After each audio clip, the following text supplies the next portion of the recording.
So today I want to talk about outdoor and winter clothing. Now, you should go on the internet and look at Woolrich and some of these other high-end clothing companies, and you will be very surprised at pricing on things. Their pricing is about 5 times what it was 2 years ago. So if you're like me, you buy a lot of used winter clothing. So I buy stuff off of eBay, I buy stuff from Goodwill, I buy stuff from all the mission and secondhand places. And I go through and use a lot of winter clothing because the attrition rate on an actual homestead or farm or workshop is pretty high. So quality clothing is something you really need. And it surprises me how much is actually available at secondhand stores that people are not taking advantage of. Because if you don't need it for the rest of this winter, you're going to need it next winter. Now, when you're looking for clothes, you want to look at brand, you want to look at how much insulation, how heavy duty they are. So a lot of times when I'm looking at thermal shirts and shirt jackets, what I notice is the cheap and crappy ones do not have insulated collars. And if they have fleece, polar fleece, or quilted lining, a lot of times that doesn't extend into the arms. So when you're looking at this clothing and you're looking to buy, make sure you look at it closely and feel the collars, because a lot of times I turn the collars up.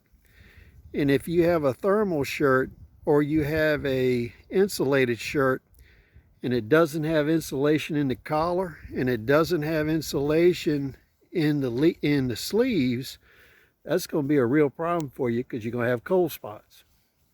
The next thing you want to look at is pockets.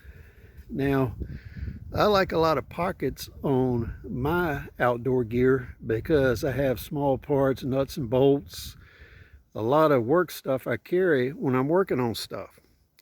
So to me, that's an important criteria. I don't like stuff that doesn't have it doesn't have pockets. Now, the next thing is fasteners. I prefer buttons and snaps. I can repair buttons and snaps very easy. It takes a lot of labor to replace a zipper. And what I've noticed is zippers break at the least inopportune time. So zippers take a lot of labor to replace, and the failure rate is pretty high compared to buttons and snaps. Now, you need to really take a look at the outer layer of your clothing too.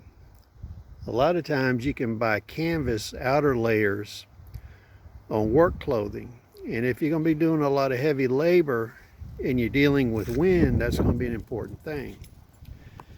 Now, when you're buying clothing to wear in layers, now what I've noticed is some clothing is wind resistant, but most are not. So when you're looking at sweaters, thermal shirts, insulated shirts, if they're knit, you can only use them for inner layers because the wind will cut right through them.